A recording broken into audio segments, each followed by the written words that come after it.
Yo, what's good, YouTube? What's good? It's Stormybman, and I am back welcoming you to the post-fight show with Stormybman for this Saturday, October 30th, 2021. And this evening we had the ESPN card with main event featuring Zepeda versus Vargas. And then we had the Showtime card that overlapped.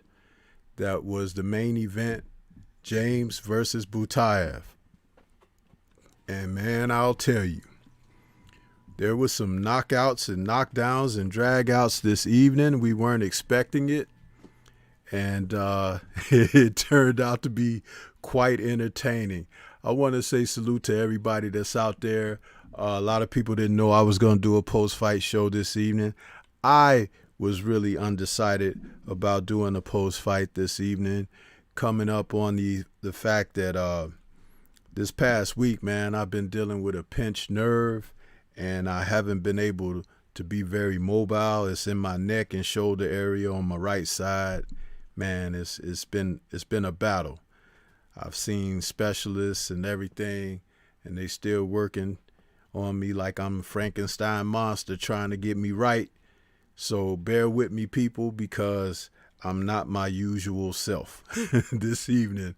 But I was excited for the boxing matches that we saw, and I just wanted to come on and talk some boxing. And salute to my brother, Boxing Conversations with Reggie Owens out there, who usually join me on the show. My Discord is opening up, Reggie, and if you want to pop on as soon as it finish uploading.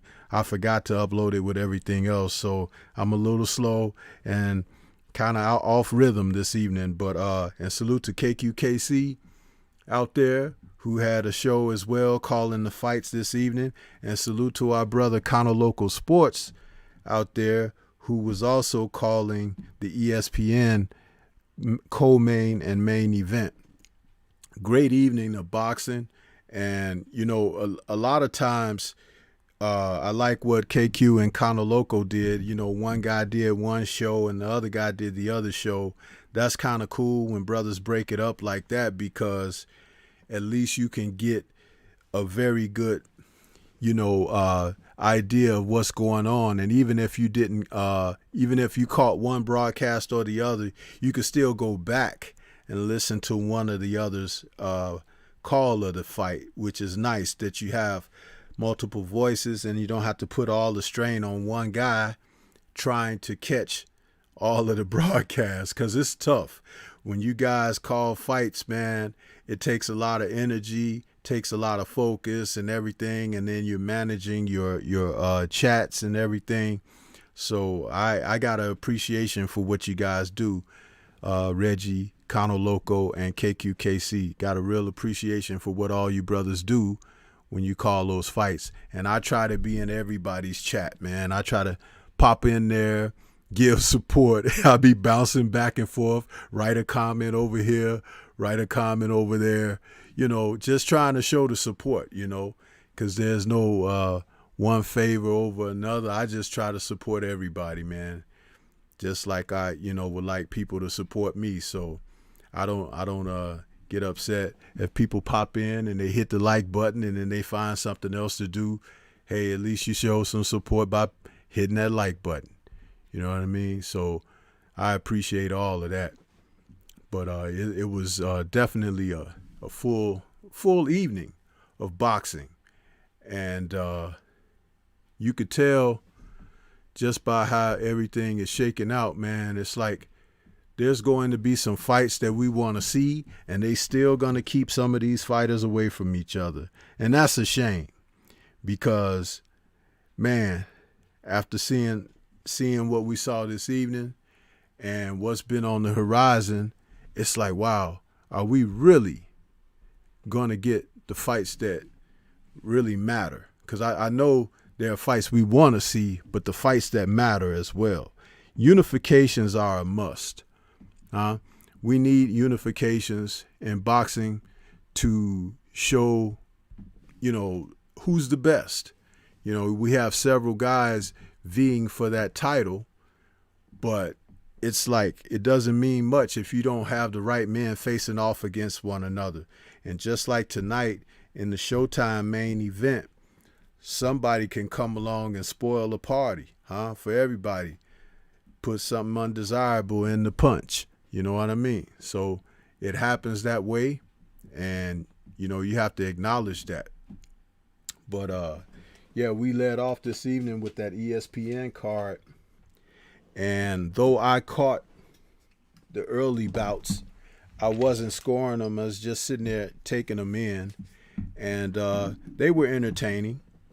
A lot of fights, and it's like sometimes you give energy to what you want to give energy to, but that Zepeda and Vargas card, ESPN has a way of, they put their young folks out there, and it's like nobody like Top Rank can showcase young talent coming along. And tonight was another night where we saw that. We saw a lot of young guys on that card coming up doing their thing. A couple of fights were kind of, one-sided, but a couple of them were competitive. So, but it's good to see when they do their thing, coming out like that, And as for the Showtime card, I mean, you can't get no better than that. We had in 3 fights, we had, some good action in there. That first fight with Michel Rivera, the young Ali, as he likes to call himself, it was a good fight, man. He was in there against that Montez Romero, and that guy was definitely a tough out. He's from Argentina, and he came in there. He did not come to lay down.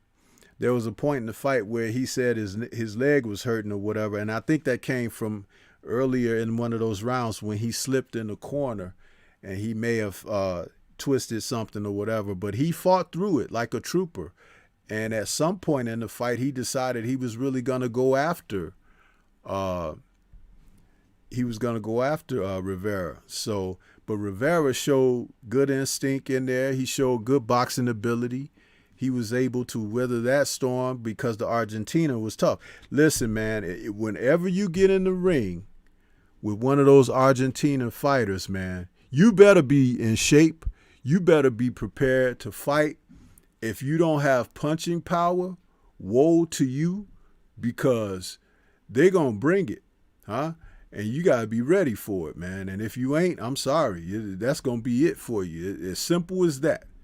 Because those Argentinas, man, they bring it. But I see my brother Boxing Conversations with Reggie Owens has popped in. How you doing, Reggie, man? Good call this evening.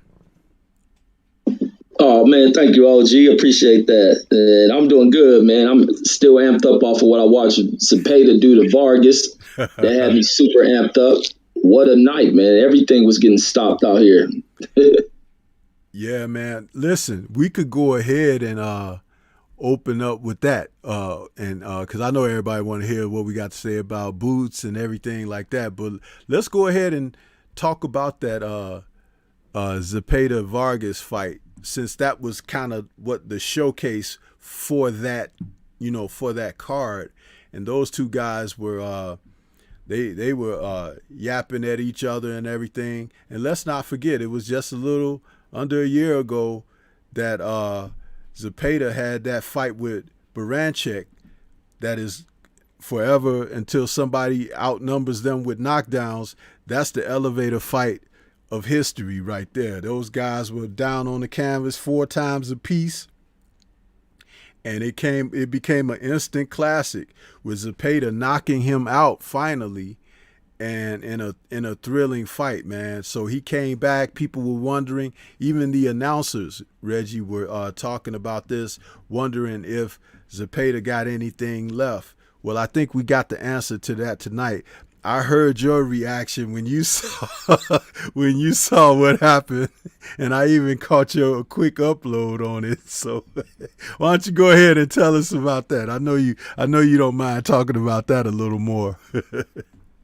Oh heck no, man! Like I said, from watching Zepeda put on one of the best fights I ever watched in my life in the sport of boxing, with him and Baranicek, what an exciting fight, and to see him come out here. But even before getting to this date, things were leading up, and I think Josue, being a young fighter, he's very confident, sure of himself. He didn't expedited his process to getting into this opportunity of fighting a guy at Zepeda's level, and he was feeling himself a little bit too much on that stage at the only thing was a weigh-in, it was a press conference, and doing a lot, trying to get up under skin, trying to play a lot of the psychological stuff, and also be disrespectful and feeding up off of kind of the energy from his family and friends that were out there. Him taking more of a street approach to it, and I think he should have looked a little bit more deeper into who the guy he was going in here with. Zepeda being a quiet guy, but a guy who also has a mean side to him. And it's silent. It's a silent mean side. So it was like this kid, Josue went in there really waking up a bear, really waking up a monster, a killer, to going inside that ring with him. He wasn't too conscious about what he was actually doing to himself and setting himself up by waking this guy up. And a lot of times when people bring that kind of energy before a fight, usually all that type of energy dumps as soon as the bell rings. And him coming in there, he looked antsy to begin with. And even in the weigh-in, he showed that level of disrespect, trying to punk the guy, blah, blah. But when that bell rang, I seen a lot of jitters up in him. He was jittery as heck. He wasn't loose at all. He was tight. He was tense. And Zepeda was just very calm, very, very, very relaxed inside the ring, able to just do little slight leans over to the left, leans to the right, pulling back, just out the way of his punches. While Josue, real jittery, his legs kind of tapping the canvas. So Zepeda seen everything he was doing. And the moment Vargas went to go throw a punch, Zepeda had a left hook right on his chin, ready to meet him, man. Send that guy skydiving. I was watching the replays. You hear the dang thump as his face hit that dang canvas, kissing the shoe of Zepeda. And that was payback for why you need to stay humble. Made him kiss the boot, pull some show enough up on him, made him kiss the Converse. Then the kid go to get back up. He's still dazed and confused, wobbling, staggering over the ring. And he was in there with a bear. He was in there with the wrong kind of animal to talk to all that kind of stuff. If he'd been nice, maybe Zepeda would have been a little nice with him. But you made that guy go over there want to rip your whole chin up off your face. And Zepeda went right on. He picked the right guy to do that too. Because Zepeda went over there and cleaned his kitchen. He went to knocking the dang dishes up off the goddamn shelves, plates on the ground, just beating the brains about this kid head. And it was a beautiful sight to see. Because when you come off disrespectful to someone who comes off as a respectable guy inside of the sport, inside the art, rather than coming in here trying to act like a street punk, you got what you deserve. Like he got what he deserves. You had to stand across from that man, and he caught you, and he just put you to work. And it was just beautiful. But hopefully Josue learns from it. But Josue's been cocky even when he was in the Mayweather gym. He's the same kind of guy. But it caught up to him tonight. He picked the right guy to try to pull booty tactics with, and went inside that ring to throw punches, to bullying weigh-in and bullying press conferencing stuff. Didn't work inside the early night for Josue. He got the fastest check he ever got in his life, but it was for all the wrong reasons. But that's all I got, OG. Yeah, hey, man, I couldn't say it any better. You know, I'm laughing because it was quick pickings. Even the announcer was like, "It wasn't even 2 minutes." he said the fight didn't even go 2 minutes. And the first thing popped into my head, I was like, "Dang, he a 2-minute brother." it's like, oh man. But hey, it's embarrassing, you know. When you talk the talk, you have to walk the walk, man. And that's one of the reasons why, if you're not able to, you know, put it down like that, you know, you shouldn't, you know, you should just be humble and wait until your opportunities arise, and then you take advantage of your opportunities. But I would believe, Reggie, the right hand, was that right hand or left hand? Is Zepeda southpaw or orthodox? I think he hit him with the left. Yeah, it was left hand. it was so fast and on the button. It reminded me a lot of when Pernell Whitaker knocked out Juan Nazario, because there was a unification match. Nazario, I think, was like he was either the WBA champ or WBC or something. And Sweet Pea was the IBF. And there was a unification match. And first round, Sweet Pea, he dropped that 1-2. He jabbed, boom, dropped that left right in there. And Nazario went down the same way. Face first, kiss his shoes, and Sweet Pea was the undisputed champ at that point. And Nazario was a good fighter. He had given Edwin Nazario a tough fight and everything. So it wasn't like he was a chump that Sweet Pea was just picking a belt up off of. He was a guy in there, a seasoned fighter. And that looked a lot like that tonight. And I would believe if you were to ask Zepeda, was that the hardest left you ever threw, he'd say no. A lot of times it don't have to be the hardest punch. It just got to be clean as a whistle. And it's like that shot dropped in there, Reggie, he caught the guy wide open. And that's the best time, because he was getting ready to throw a punch. And Zepeda stepped in. But I want to take a moment and slow this down and crystallize something for everybody that's out there listening, and with Reggie here on here with me. I want to say something about, that fight and that kind of ending like that. This man, Jose Zepeda, he come off of a tough fight with Baranchyk. Like I said, almost a year ago, a classic fight. Definitely took a little out of both guys. You know what I mean? It has to when you have those kind of matches. Excuse me. But what I want to say also is this. Those kind of fights make you or break you. And just because you lose a fight like that doesn't mean you're broken. And what I mean by saying make you or break you is you never know. You think you may know how tough or bad you are, but you never know until that test comes, and then you're put through a trial that almost seems hopeless, right? And it's like, wow. And somehow, some way, you persevere and you come up, So what I'm getting at in saying this is that I know that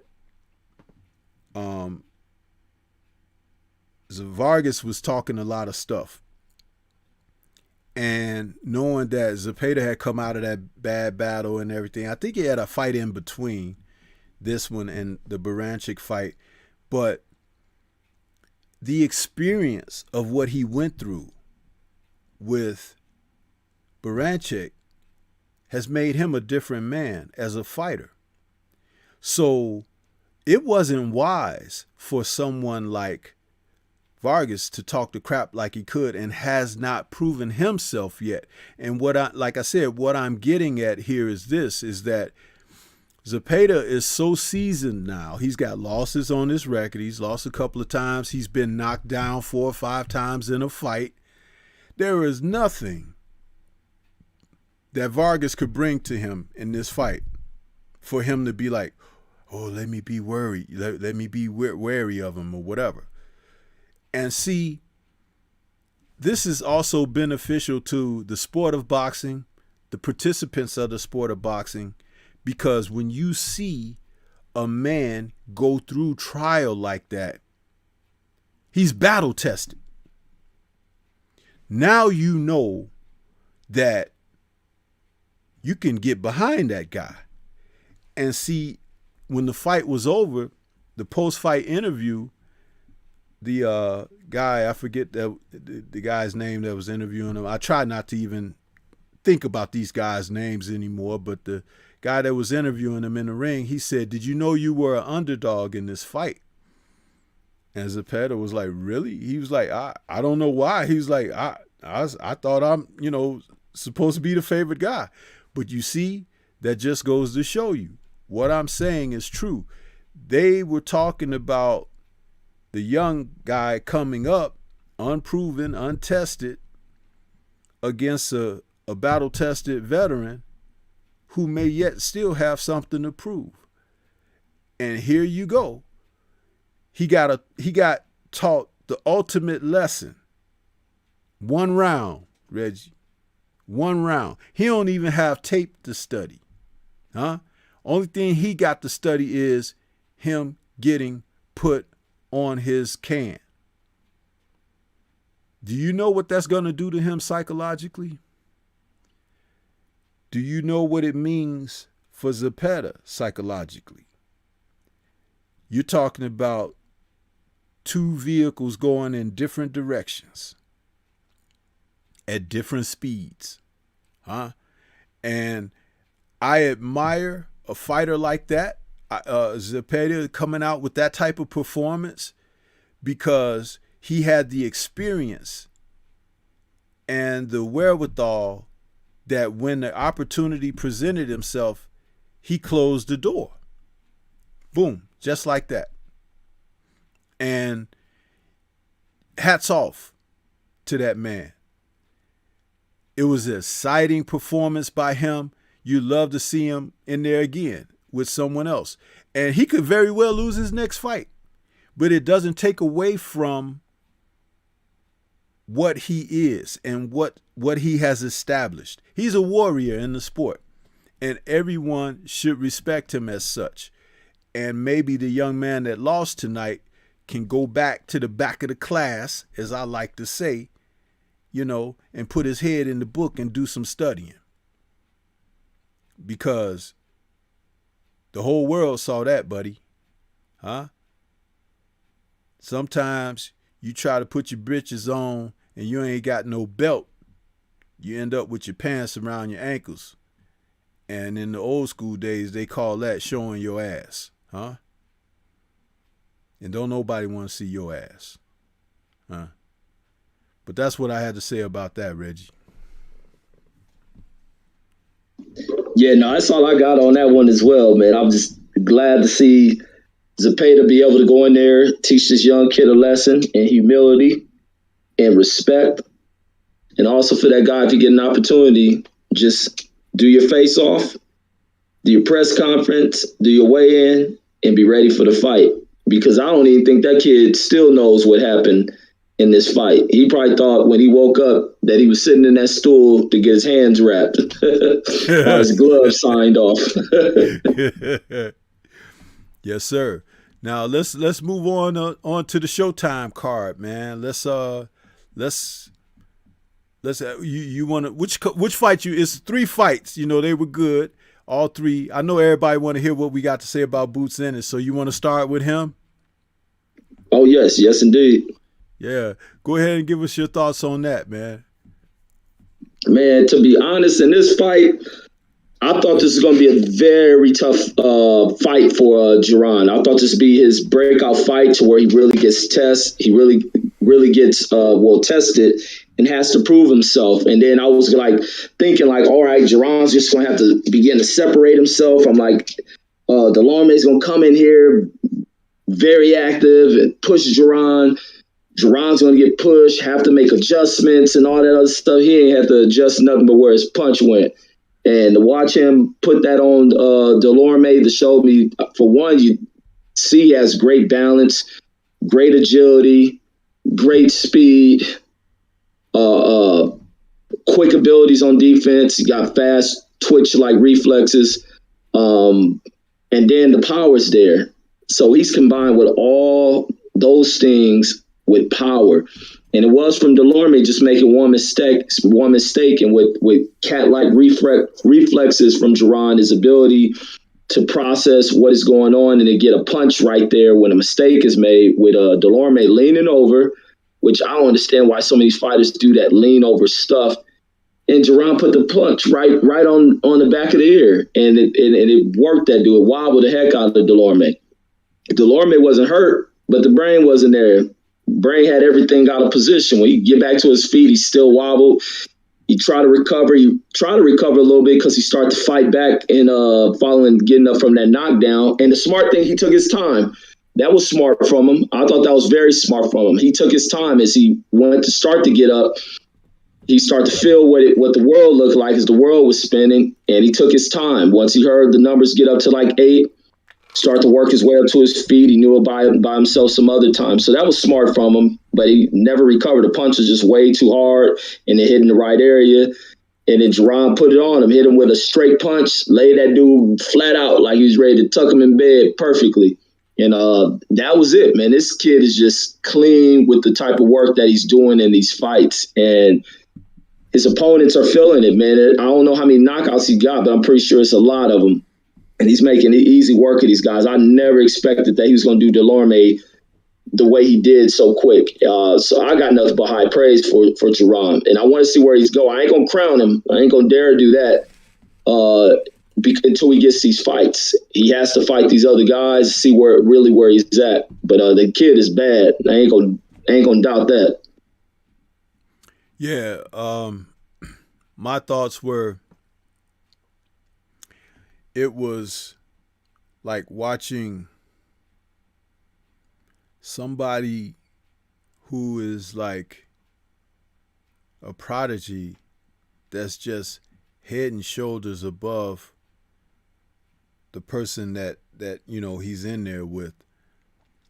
You could stand them side by side. They got 2 arms, 2 legs. They're about the same height and everything. But when the bell rings and they start doing their thing, it's like, whoa, where did this dude come from? And I said that about Jerron Ennis when I first saw him a couple years back. I had said, and it's on one of my videos or live streams talking about him in a post-fight that we did. I said, this guy has Roy Jones-like talent. Now, I'm not calling him Roy Jones. When I said that then, I was not calling him Roy Jones. I wasn't trying to say he's the next Roy Jones. But Roy Jones is the most recent guy in the past, let's just say, generation of boxers that had off the chart talent. They come along once in a generation, because if you go back before Roy, the guy you might say was that guy was Sugar Ray Leonard.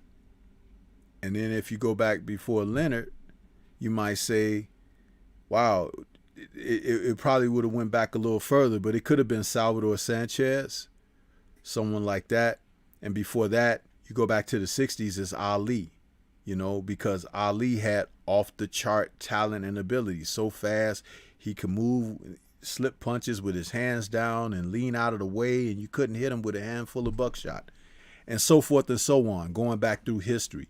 So there are fighters that will come along that have that athleticism, talent, because talent and athleticism is 2 different things. They have athleticism and talent. Then they have the ability to box and fight. And then sometimes they have that IQ. And my goodness, when you put all of that together, you're talking about a humdinger. You're talking about facing off with someone that is like incredible. That's that off the chart type talent. And Jerron Ennis is that right now. So the only thing we'll look to find out is how tough he is, because everyone he's faced up to tonight has been so easily disposed of, because his talent and his abilities are off the charts like that. Now he needs, and it'll happen if he fights long enough, it'll be that litmus test where something to offset that, where we could see if he's great. Because that thing that comes to offset that, when that happens, the greatness comes out of that individual. Ali had to overcome George Foreman. Ray Leonard had to overcome Thomas Hearns and Roberto Duran and Marvin Hagler during his era. You know what I mean? Roy, he kind of like, he didn't have that one individual like that, maybe until he came across Antonio Tarver, but he had already gone up to heavyweight and come back down. So he had stretched the limits of his talents and abilities. If he had just remained at light heavy and fought Tarver, maybe the things wouldn't have happened like they did or whatever. But it was so interesting to see him stretch the limits like that. So now you have someone like Jaron Ennis, and this guy, the combination, he hit Delorme with that hard punch to the side of the head that dropped him. Again, bending over to the side, got hit, got dropped, was dazed, got knocked his equilibrium off. Probably wasn't going to be the same after that for the fight. But, Reggie, did you see that combination he hit him with that knocked him out? That right there, that's highlight film material. And I know in basketball, we had Dominique Wilkins, and they called him the human highlight film. I think that Jaron Ennis is going to be boxing's human highlight reel. That combination that he hit Delorme with was beautiful. It looked like when Sugar Ray Robinson knocked out, what was the name? Graciano, when he hit him and knocked his mouthpiece up in the air. It's like when Sugar Ray Leonard knocked out Davy Boy Green. Just beautiful. Just the punches were in such, they were tight. They were in sequence. They were like boom, boom, boom. And the dude was out and he was flat on his back like this. Like when guys are gone, they stiff. They go down like that. It was a thing of beauty, Reggie. And chat, I thought what I was looking at was, something out of the highlight reels.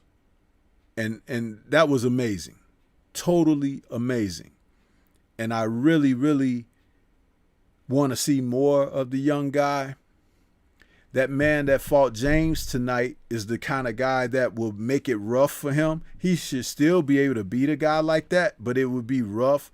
But I want to see the most skilled of skilled guys go in with him and see what he does against guys that have more experience and stuff like that, like Earl Spence, like Bud Crawford. I want to see those guys go in there with him and see what happens. Not saying I think they could give him a challenge, but it's like he needs someone like that to really certify his arrival. And I know there will be people looking not to make those matches, but that's what happens. It was like when Michael Nunn came on the scene and he wanted to fight Ray Leonard. Ray Leonard wouldn't give him a fight. Tommy Hearns wouldn't give him a fight. So he ended up later fighting one of their conquerors in Iran Barkley and everything, but it didn't have the same luster, but he wasn't able to fight Hagler either. So just amazing stuff, man. What did you think about that final combination that I just mentioned that he put together to stop Delorme? Was a massive punch. It laid Delorme back. And I thought Delorme would get up, but watching him try to get to his feet, that punch was a devastating punch. A lot of velocity on it, and the way he turned the punch over, right as it popped him square. This kid got a lot of. I didn't think his power was that dang good, but he definitely has a lot of power up on him. I mean, his hands are crisp, very crisp hands. And even standing in there, because Delorme tried to throw back with him. Delorme caught him with a punch. He took it well. Came back in there, threw the three left uppercuts or something. Then threw a left. No, he threw a right uppercut with that straight left. Caught him right on the mouth. Knocked him back. Delorme went to try to get up. Just watch him try to get up, and I realized, looking at his face, and it looked like the punch was that hard that hit him. But as he tried to do a sit up kind of and roll over and couldn't get himself up, was like, wow. wow, this dude has a tremendous pop on. It was almost like seeing when Charlo ended up popping Cotto with that straight jab and knocking him out. That's almost similar kind of punch. But yeah, this dude bad, man. It's a bad kid. But this is the thing, Reggie. You keep talking about the final punch. The final punch was a part of a combination, bro. That's the thing. See, it was the other shots that set the final punch up. And again, it's like when Mike Tyson used to knock people out. People always remember Tyson being this huge puncher. He was not. Tyson knocked people out with combinations. His hand speed and the punches that he would put together in succession would get guys out of there. It'll be body, head, or body, uppercut, left hook. You know, it's like they were combinations, well placed perfectly, you know, to be effective, that the reaction, you know, you get the proper reaction. I remember listening to Cus D'Amato on film telling Mike in the gym to use double punches. He's like, if you punch down to the body, the guy is liable to drop his hand down here. So you bring the other punch up on the other side, bam, over here, or bam, over here, double shot up top. So it's like when you looked at that knockout, you remember the last punch that hit him because it hit him flush on the chin. He went down. And it's like, wow, knockout. But it was the others that came before it because he couldn't handle everything.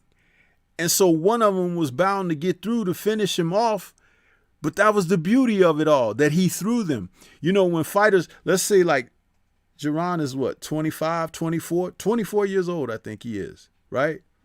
Well, let's say if he was like 34 or 36, that punch, that combination that he threw, when fighters get old, they don't throw them like that then. That's what made them so, you know, magnificent in their youth or whatever, when they throw those shots like that, putting them together in succession.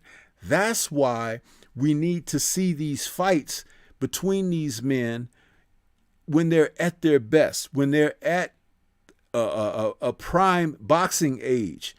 Prime boxing age is 30 and younger. When you cross over 30, different things just happen. And it happens to everybody, but in different ways. Some guys begin to lose their speed. Some guys begin to lose their desire. Some guys begin to lose, you know, the fitness. I remember Ali, he was 32 years of age when he was training for George Foreman. And he was like, man, I'm doing all these exercises. And he said, I'm running every day and I'm doing all these sit-ups. And I look in the mirror at my belly and it's the same size. It's like, I don't know how to get this belly off of me. And he was 32 years old. You see? But it's like your body changes. And of course, what you were like when you were 32, when you get to be 42, it ain't going to be the same. So when these guys are like he is 24 years old through 29 or 30, this is when we need to see them in there against each other with the best that they have to offer, because that's what will really give you like the entertainment that boxing really has to offer. That's where you would get that, because these men, they're learning along the way as they do these things. Just imagine if they're fighting each other, because there's a lot of talent out there. But if the talent don't never measure up to one another, how do you know what's best? You know what I'm saying? So it's like, it's actually, they're robbing themselves of legacy and they're robbing themselves of achievement. And of course, like the Earl Spencers and Bud Crawfords and Sean Porters, Danny Garcia, put him in there with him. And, you know, those guys are over 30 now. They're 33, 34 years old. And it's like, they still haven't fought each other.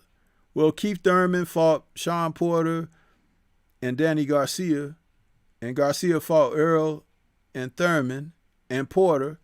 But, you know, the only one left out of all of that was Bud. But it's like they're fighting each other on the other side of 30. What about it when they was like 28?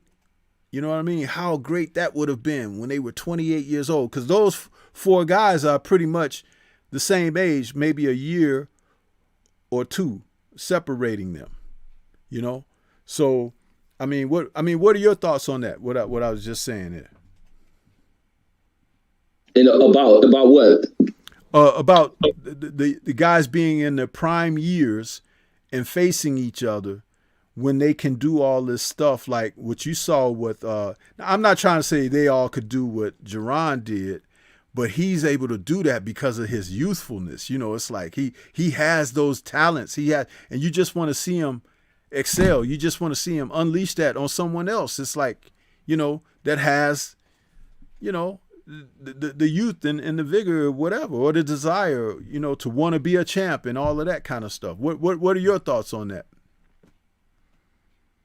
Man, I think they definitely have to speed it up. I know we were having some conversation about this the other day about the windows of opportunity, how fast they close. Time is an infinite thing, and it's fast. And a lot of these dudes spend so much time taken away from getting these opportunities of facing each other. And they want to wait things to the last minute. By the time they look up, they're in their mid-30s and well over the peak of their prime, and they're starting to come down. Like, and at that point, it's like, dang, nobody want to see that. Because the other thing is, like, if these fighters who have, you know, generated this much clamoring for the fight, they should be on their second or third fights with one another. And no one cares how the first fight. I mean, people gonna make the little jokes and all that other stuff, but to be able to go in here and get a second fight out of these dudes would have been the best thing for these dudes in this current age who are at the height of stuff. But it's not going to happen. They may not even get one fight because they have let things go on for way too long. We don't know where some of them are who are our top fighters are physically because of things that have happened outside the ring.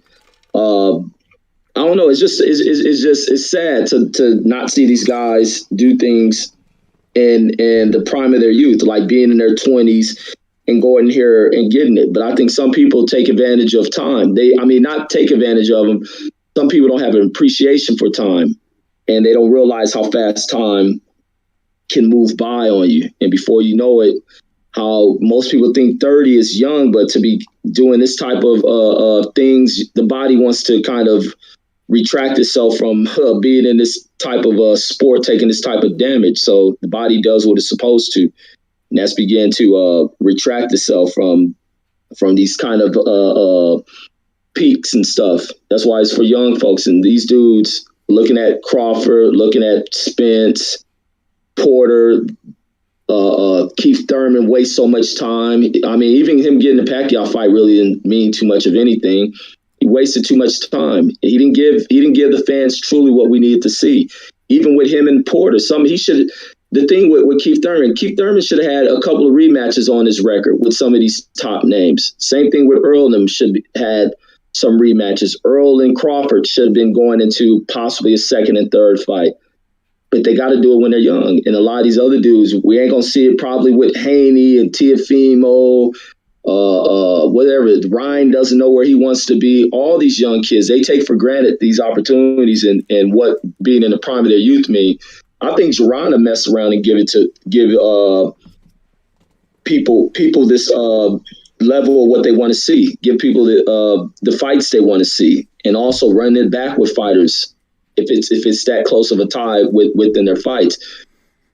And that's my thoughts on it. I just think these dudes need to do it when they're young. But some of these other dudes, it's a new wave coming in because some of these other fighters are up there in age in their 30s, the ones who kind of hold the spotlight. They're reaching that point. A 20-year-old, and it's the thing with some of these guys who start off in the game at 18, they've never been 25. 25-year-old never been 30. 30-year-old never been 35. So they don't know the drastic changes that goes through the body. They hear it and they ignore it until they reach that point, and bam, the door closes on them. But that's my thoughts. Yeah, you made some very good points there, and I agree. And as someone in the chat was saying, the promoters, PGH Big Dog, salute to PGH out there. He says promoters ain't putting prime fighters against each other. They want the big fight to marinate. Yeah, I don't even know who started that foolishness, but it ain't Don King. You can believe that, because Don King will put somebody in. You know, you either swim or drown. When Don was hello, huh? No, I was saying hello about the Don King thing. Yeah, you either swim or drown. And a lot of times there were upsets, because certain guys who were skating on thin ice, getting by, they get in there and somebody take their dinner from them.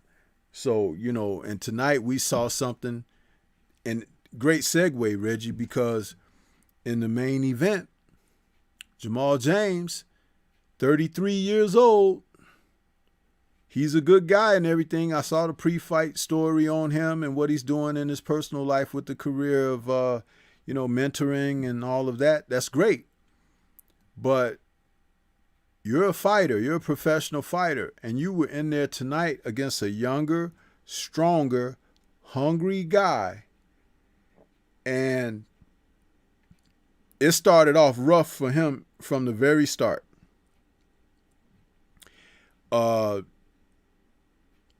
He was boxing and he was not prepared for the onslaught that Butaev was going to bring. Now, in the first round, he was jabbing, moving and everything, but I think that Butaev was just, getting a feel for him and watching the angles and things like that. Because again, when you have 12 rounds to work with and you have ring IQ, you can look at things and study your guy. You can look and see where Jamal was bending over so much early in the fight, even before the fight became a fight, that I was like, man, he's bending over into the guy where the shots are going to be most damaging. He did not protect himself well. His defense was very vulnerable. And for someone who made it to have a title, I did not see his fight with your Dennis Ugas. People say that that's who he had his loss to. I did not see that fight, but I would question his ability to protect himself. There was just some things there that, I have to say, he didn't do very well, Reggie. I mean, what were your thoughts as you was watching this unfold? He got himself into an unnecessary fight. Unnecessary things he was doing in that fight, like you're saying, giving up his height, leaning over. And I don't understand why so many of these top fighters do that. What are you trying to avoid? What are you protecting? Like you're leaning yourself into punches that you're leaning yourself in some of the most devastating punches a fighter can throw. Your head is lowered. They can throw that angle shot like Jaron threw on Delorme. You get caught with these little uppercuts coming from up under. Someone can leverage a hook on you. It's like stupid for this guy to go in there and do that. Like his defensive tactics are foolish. And then laying on the ropes. He was playing too much on the ropes early on in the fight, moving around, not establishing anything to even get a little bit of respect from this guy. He was moving around a lot, which is good to try to maintain that distance. But the way he was throwing punches, when that guy was feeling a few of those punches, he said, okay, I'm moving forward. It ain't nothing I'm feeling from this guy. Ain't nothing I'm worried about. He's not sure of himself. He's doing all this movement. I'm going right to the body. And that dude was like early in that first round, sticking the jab to the body. Even if Jaron's throwing the jab, he was still sticking down to the body. Then Jaron being on those ropes, he'll catch him in the ropes, throw some hooks to the side of the body, stick the jab. Jaron still cruising along those ropes, doing a lot of running, not trying to establish himself, not trying to walk this guy back, allowing this guy to not even so much the guy walking him back, but allowing this guy to take the dominating position, being that this is the guy walking forward and you're running from him. You didn't use any of the attributes you had. You didn't wrap this guy up at any moment. I seen him try to use his arm to push the guy up off of it, but the guy once at that point, seeing that this guy was going to never walk forward at him, he just went right into bully mode, and he began to work appropriately to breaking down a tall fighter. Even Jamal's. Even Jamal's movement began to kind of fade out by like the third round. Those body shots really did what they're supposed to do. That guy no longer had to chase up after Jamal. those body shots effects happen about the maybe mid second round, but definitely in the third round. And then he started hitting them with the moves that I was watching that was seeing Sean Porter doing when he fought Earl. That quick hop over to it, he'll hop over quick to his right, throw the left hook to the body. Then he'll run when he did that running hop with the right hook, where he faked like he was shooting the jab out to disguise a right hand that he threw over the top. And it was just working this guy. Jamal leaning down, the guy go right on top of his neck, putting pressure on him, then pushing him to the ground. Like, it was so much he was just taxing Jamal with. Jamal just really really didn't give too much of anything. Not too much of anything. Even the punches that looked like they were hard punches, that guy stood right there, ate that stuff, and walked back forward at Jamal. Jamal did a lot to lose this fight. He did a lot to lose this fight because he never established himself against a young, strong fighter. To even fool this guy into thinking like, man, give him something to worry about. Like, maybe something else going to come in. Let me be a little cautious going in here. But Jamal never having his feet established. He's just constantly on the hop throwing punches. It was like nothing was dug into the earth when he threw a punch. It's just a light body in the air throwing a punch, throwing a long jab that this guy never worried about anymore.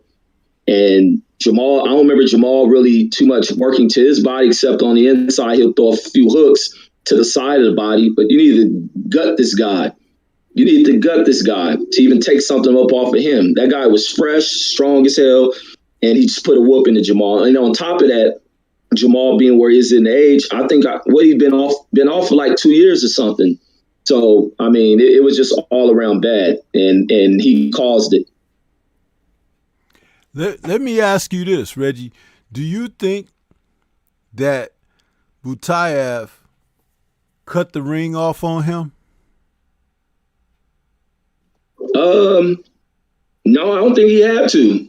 He was just walking right at him. He's just walking right forward at him. Jamal, the body shots slowed Jamal down so much he really didn't have to cut the ring off. Now, Jamal. Yeah, go ahead. Yeah, great observation, because cutting the ring off and applying pressure is two different things in boxing. So, since he wasn't cutting the ring off, but he was only applying pressure, this means that Jamal wasn't prepared to deal with pressure. One of the ways to deal with pressure is to release pressure. How do you release pressure? You got to go to his body. You know, when guys are muscular like Butaev is, you hit him in the belly. You hit him in the rib cage and everything, because he's going to feel that more. You hit him on the arms. Everybody is not going to let you step back and be the Pink Panther, sticking your jab out there. You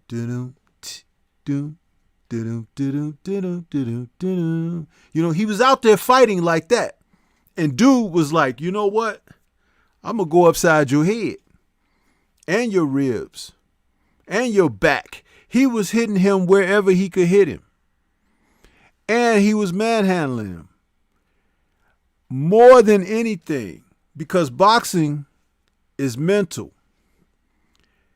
He broke the spirit of Jamal James some point when he started physically doing things to him, and the ref wasn't saying, the ref could have took a lot of points from the guy. He did take a point or two, but it's like, it's up to Jamal to handle that in there. And he didn't. That point when he got thrown to the canvas, his legs was gone by that time. And I had written in your chat shortly before that, I was like, he ain't going to make it to 12. I said that early. And I said it earlier than that. I said, if he fighting like this, he ain't going to make it. Because I saw what was coming at him. And there are certain things that you could do to a fighter that can slow that down.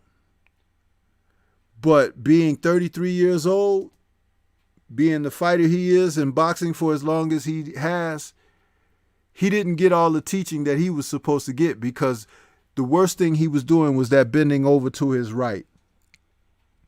And he was going beneath the shorter man's shoulders. If you are boxing someone and your head goes beneath their shoulders, where they can put their arm around your neck and have your head in their armpit, bad things happen after that. I can give you a slew of fights where that took place, and once a fighter started letting a guy get under his armpit, the guy whose head is always beneath his shoulders, there are things that are being done technically in that fight. They take your legs away, they take your stamina away, and when you do that to another person, if you know what to do technically after that, it's like it's a foregone conclusion. You're going to win that fight. And I'm telling you, there's a lot of guys, they're not getting the schooling, the teaching that they're supposed to get in boxing. There's so much more to boxing than what you're seeing from some of these guys who are so-called titleists today, because they made it to a title, but they're not really champions until they pass a certain test. And this was a tough fight for him. But aren't champions supposed to pull tough fights out? You're supposed to be able to turn back challenges. That's when you're a complete fighter. But this guy right here is a champion. Tonight is a titleist, took the title off of James's hands because he was rough and tough. He was rugged. What's that guy's name who's in the heavyweight division right now that they're trying to build up? He fights on DAZN a lot. It's like he's just a brawler. Like, what's that guy's name, Reggie? You know who I'm talking about? The white guy. They trying to turn him into some kind of bruiser or something, and they putting him in these fights where he could barrel over people and knock them out, but he don't have much skill at all. He's just a strong dude. Anyway, that's who this guy is. And that's what he showed tonight. Not a lot of skill. He showed some ruggedness. He showed strength. He didn't show too many smarts because, as the referee kept telling him, don't do this, you can't do that, or whatever, he just kept doing it like he didn't care. And you're not going to get away with that against top-notch people, because top-notch people are not only going to get at the ref and say, hey, we ain't going for this kind of foolishness, right? But it's also something to be addressed because it's against the rules and you should be disqualified. This is not a caveman contest. It's boxing. But I don't like how James responded to a lot of that stuff, and he brought a lot of it on himself. But the guy, he broke him mentally. I didn't give James a round after the second round. And in the round when the ref did take a point, I scored that. I think that was the fifth round. I scored that a 9-9 round, but it was a 10 round before the point taken away for Butaev. So it's like, that's how I saw that. But he just, not a lot of skill there. I like to see him in there with Jaron Ennis, because Jaron Ennis would catch him with something that he wouldn't even see and probably knock him cold clean out.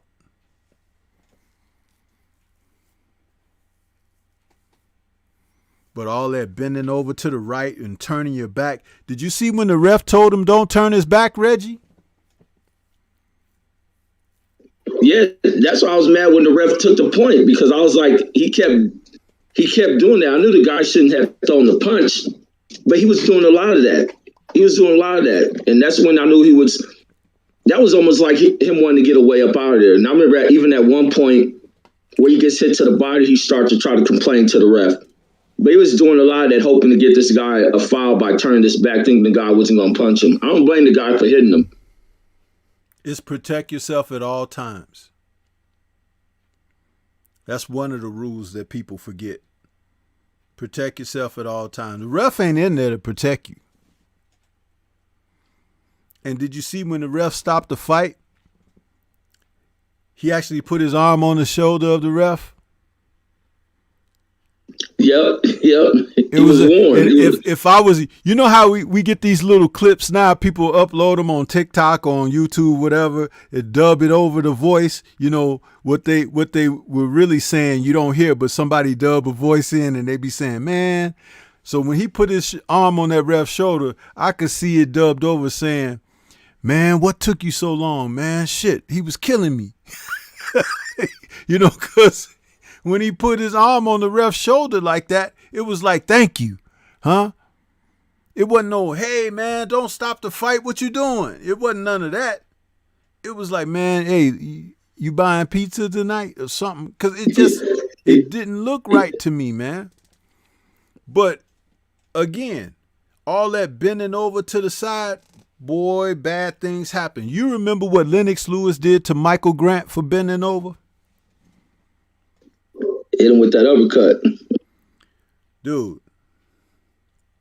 I'm telling you, it's just, there's so much boxing to be learned, you know, and so few are interested in it.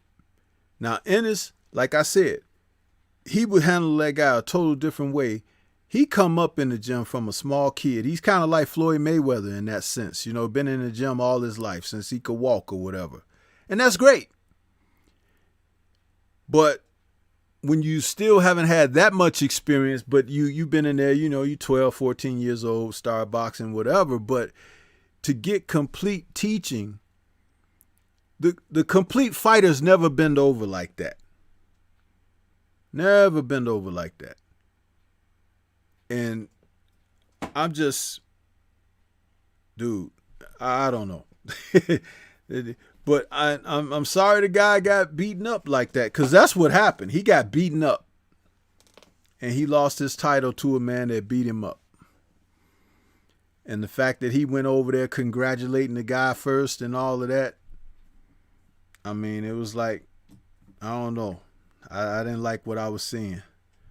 But that's what I have to say about that one, Reggie. Yeah, the ref was a life ref. That's what the ref was. That's why he was happy to stop it. And even I think in his post fight, he was saying when they asked about the stoppage, but he was saying that's what the ref's job is, because he wanted to go out on his shield. So it was like, no, it was good that the ref stopped you, man. Because a lot of people look at just seeing body punches, but I think a lot of we look for damage based on how a person's face look. But being hit that much to the body can do a lot of damage to a person, especially those are the areas where your body, where all the main systems in your body, and where your body needs to be able to pull oxygen into the body and all this other stuff. And that stuff just constantly being hit. You up here digging for air while moving on all that movement that he did. That's why I say he did a lot to lose a fight. On top of you doing a lot of movement around, this guy leaned on you, punched you to the body, like you triple taxed yourself. So it's like it was good that ref stopped that. Yeah, I agree. So let's get back to the first fight of the evening on Showtime, Reggie, where my man Michelle Rivera, Young Ali, was out there. And he was taking on that guy, what was his name? Montez Romero. That fight right there, I liked seeing what I saw from Rivera. He showed me some things that I didn't necessarily see in his last outing, but I like what I see with him, and I want to see more of him. But that Argentina, man, that guy, he was a tough hombre, Reggie. He was tough. And I know early on you were giving him some rounds. But I really liked Rivera's jab. He has a different type of a jab. He can jab to the body, he could jab to the head, and he could jab at different speeds and levels of power. I was picking up on that in the fight, which is one of the reasons why Romero wasn't constantly running into him because he was trying to put that pressure on him like Butaev, but some of those jabs were like right hands, Reggie. They were hard. They were stiff. And when he was trying to get his right hand in there, the guy was like smart enough to get his head off the line so the right hand wasn't landing as much as Rivera would have liked. But I did see some things, and even the announcers had said that Rivera was boxing so well. He was like, he used every punch in the book except for an uppercut. And then about 10 seconds after the announcer said that, Rivera lit him up with an uppercut. It was like, I was like, this dude, man. And I wrote in your chat, I was like, I said, he could beat Haney right now. And I heard you say, oh, no, you know, all of that. But I saw some stuff in there from him. What were your thoughts about the fight? I thought the fight was good, but I thought he could have did more to get that guy up out of there. I just thought he was that much better than the guy. And he even said he think with more experience or whatever he was saying about him being able to do a little bit more. But in the fight, I wasn't giving Romero rounds. I only gave Romero the 9th round. But I was flipping on Rivera because I thought he should have stopped the guy. By like round 5, there was talks, and it just looked like the guy was ready to get up out of there. He looked tired. He looked ready to go. But Rivera didn't step on the gas. He didn't apply the pressure to really go for getting the guy up out of there. I thought he was having leg problems from when he slipped early in the fight. I think it was the 2nd or 3rd round when he slipped in that corner. And it looked like he got knocked down, but his leg had came from under him. That's where his leg problem has started. But then when his corner, they actually coached him back into the fight, and I guess he fought as best as he could on there because he was saying he couldn't plant on that leg and throw his shots. That's what his argument was, you know, from what had happened. Yeah. On top of that, he was looking tired as well. I thought Michael should have pressed the gas a little bit more, but he fought a clean fight. He really controlled every single round. Like I said, I only gave Romero 1 round. That was the 9th round where he started throwing a lot of those shots on the inside, landing some of those hooks. And even in rounds like past round 7 or 8, he started to fight back. And that was when Rivera fought on the inside. He'll be able to get some hooks off. But Rivera, he just boxed a clean fight. But I think that level of opponent wasn't on this level. He should have went through and mashed him to get up out of there. That was my only gripe with the fight. But not too much to complain. He fought a clean fight in which he won. He won every round. Even the round I gave him, it could have been just a clean sweep on it. I think the judges gave him a clean sweep, though. But I only gave Romero 1 round. The thing is, that guy is an Argentine, Reggie. I don't know what's in the water over there, but fighters, professional boxers that come out of Argentina, they ain't no joke. Whether they're skilled or whether they're journeymen, those men are tough as nails that come out of there. And they are hard to get up out of there. They are. I don't know who could have, at that weight class, who could have got that man up out of there. Because it's something about, it's like you have to kill those guys, literally. And I'm not trying to make them like they're some kind of monster or something like that, but it's just something about taking punishment. You know, you hear people say, I want to go out on my shield, like we just mentioned about James saying that or whatever. But this is different when certain individuals live that. They will go until they can't go no more. Remember, the man wanted to stop because his leg was hurting. But then he got back to fighting like he forgot all about the leg was hurting. And I'm looking at him and I'm saying, shoot, this guy is a tough dude. And Mr. Rivera was hitting him with some good stuff. If that was somebody else, they would have been up out of there. You know, sometimes you have to give men credit for their chins. Julio Cesar Chavez used to fight guys, and you would wonder, you sit there and wonder, like, why ain't somebody just knocking this dude out? Because sometimes he drop his hands and be fighting, and he'll take a shot or two. Turned out the dude had a great chin. That's why. Roger Mayweather spoke about Julio Cesar Chavez. He's like, man, I hit that guy with the best shot I could hit him with, and he didn't blink.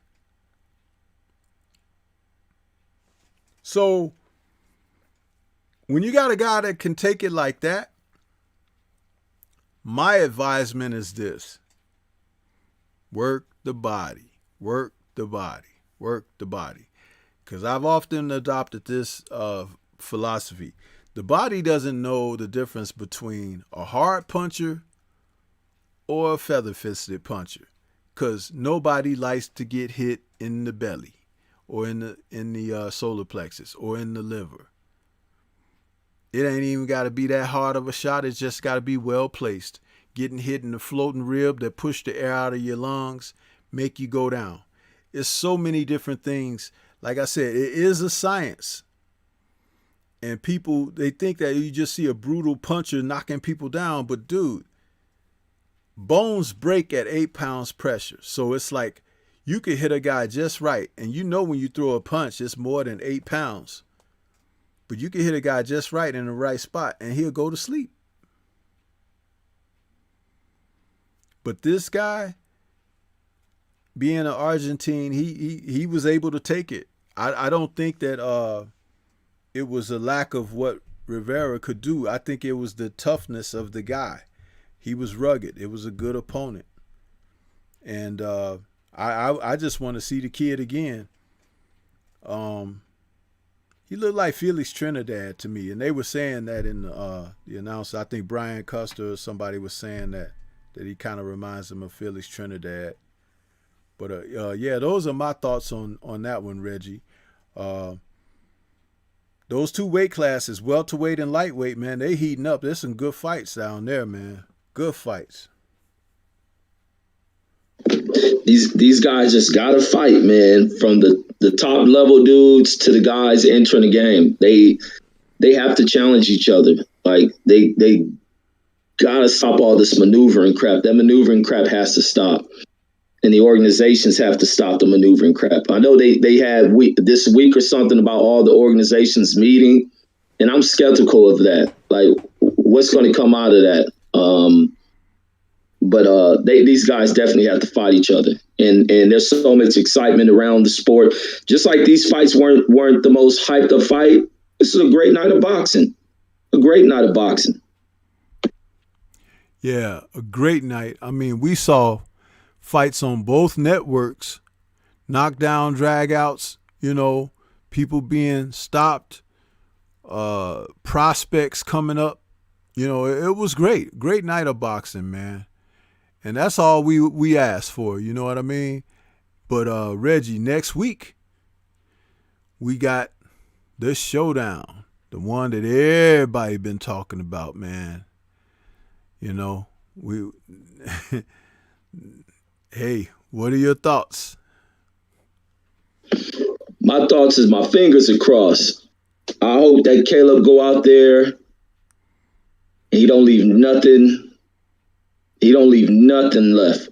He gives out everything. He doesn't hold back and leave nothing. He go out there, fight the proper fight, box this guy. The boxing doesn't work. Go out there and try to mash this guy. Fight intelligent against this dude. I think Caleb can beat him.